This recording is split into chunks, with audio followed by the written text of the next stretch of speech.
Greetings, my friends. This is Carrie Konyha chiming in with another episode of Decoding Intuition.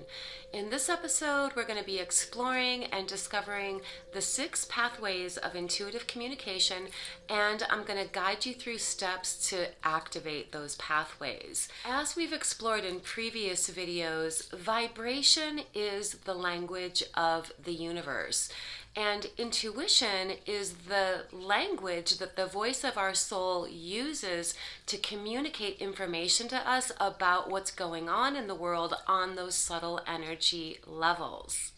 Essentially, our physical senses inform us as to what we're experiencing in the physical world of form, while our intuitive senses inform us as to what's going on the subtle vibration energetic levels of life. So I'm going to talk for a moment here about intuition and psychic ability. This is how I see it. Intuition is the language of the soul, and our psychic senses are the faculties that our intuition utilizes to communicate that information to us. The word psychic in and of itself means of the soul. So when we're working with anything in the realm of psychic ability and the psychic senses, we're working on the soul level of communication, the energy level of communication. And the thing that I really want to emphasize here, and I'm emphasizing this because a lot of people are wishy-washy or weary about the word psychic.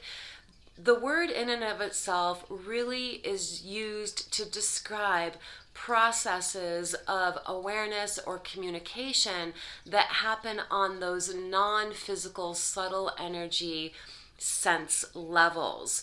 Now, a lot of people have old paradigm ideas around psychic ability being connected to telling the future. And although psychic ability is something that we utilize to gain awareness and insight around future possibilities and potentials, it's really not the main function of our intuition.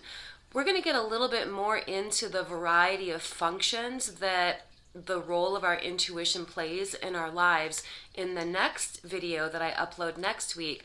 But for now, let's go ahead and get into these 6 pathways of intuitive communication. In a nutshell, for every physical sense we have a psychic sense that matches that. Our psychic faculties, our psychic senses, our intuitive senses are really just the subtle energy extensions of our physical senses. So, for example, we have our physical sense of touch, which translates into psychic sensing and feeling. And that psychic sensing and feeling phenomena that we experience can happen on sensing, feeling, emotional levels, but also on the level of physical sensations, which we're going to get into a little bit more later on in the series. So we have physical seeing and we have psychic seeing, which translates into clairvoyance, receiving information in the form of visual images in our mind's eye. We have our physical hearing and we have psychic hearing, receiving subtle energy awarenesses and informations through our inner ear. We have physical tasting, and it is actually possible to taste things psychically, to discern energy through taste. And then we have our sense of smell, and it is also possible to gain intuitive or psychic information through a subtle sense of smelling energy. Psychic tasting and smelling are most commonly associated with spirit activity. That's how most people naturally have moments of experiencing psychic tasting or smelling. For instance, maybe grandma passed away 10 years ago and you're thinking about her and all of a sudden you smell her perfume. And that could be an indicator that she is acknowledging your connection to her and shining her energy back to you. The same with tasting. Maybe grandpa died 5 years ago and all of a sudden you have a taste of cigar smoke in your mouth and grandpa smoked cigars. This is another example of how people commonly experience the phenomena of psychic tasting and smelling. For me, I have it in ways where oftentimes if I hold something, I can taste it in my mouth. For instance, if I hold a penny, I can taste copper in my mouth. If I hold one of the red rocks here in Sedona that has a lot of iron in it, I can taste iron in my mouth. Sometimes I can even smell it psychically. So we're going to be exploring these pathways much more in future episodes of Decoding Intuition. But for today, I really just want to bring into your awareness field that these are the different ways in which our intuition can speak to us. Again, you want to start by activating your overall sense of connection with your intuition by dropping into your body and paying attention to bodily sensation. Our bodies are like an antenna. They serve as both a receiver and a transmitter of subtle energy. So step one in accessing any of the pathways of intuitive communication is dropping into your sensing feeling body, which is anchored in your heart and in your solar plexus.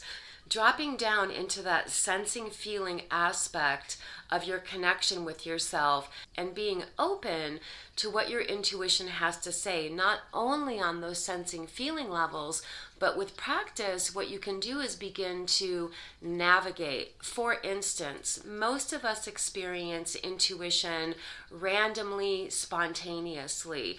However, you can use those random, spontaneous instances of intuition to recognize and discern how your intuition seems to communicate with you, and then you can use that as a reference point for purposely tapping in and checking in with your intuition.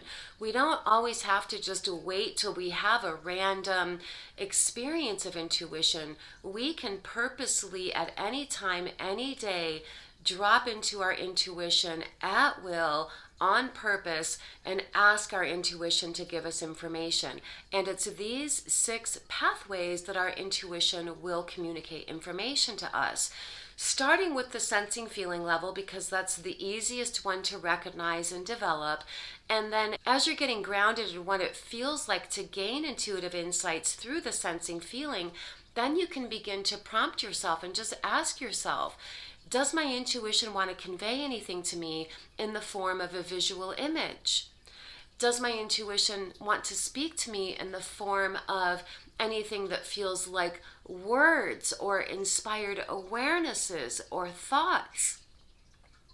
Is my intuition communicating with me through anything that feels like a sense of taste or smell?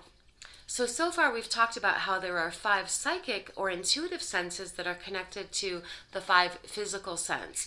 So where's the 6th one? So we have what's called our 6th sense, which can be likened to our silent knowing, our psychic knowing, which is called claircognizance. And in shamanism, this is called your silent knowledge. And it's very connected to the consciousness of your heart.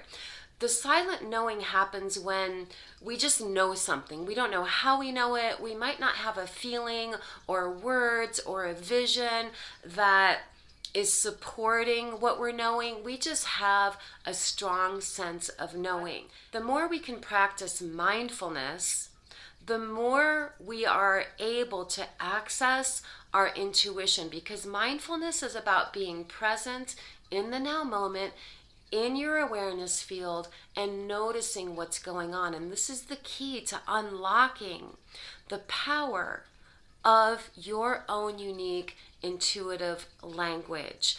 I invite you to begin exploring with this by keeping a record of when you're feeling that you're having an intuitive insight about something. Write down what the intuitive insight is and write down how that insight came to you so that you can begin cultivating and sharpening and honing in on your awareness about how your intuition communicates with you. Each time you recognize an intuition, it's like working out and doing a repetition. Each repetition, your intuition is going to get stronger and stronger. And I recommend even purposely daily checking in with your intuition. Ask yourself, what does my intuition have to tell me about this situation or this goal or this dream? Tap into yourself on those sensing feeling levels. Pay attention, be open in a relaxed state of awareness, and just receive and allow your intuition to speak to you as you record what those intuitions are. Let me know in the comments how it's going for you. Share any questions you might have for future episodes. Okay, guys, I'm going to see you later this week for this week's Tarot for the Soul. Until then, blessings, much love. Have a blessed week.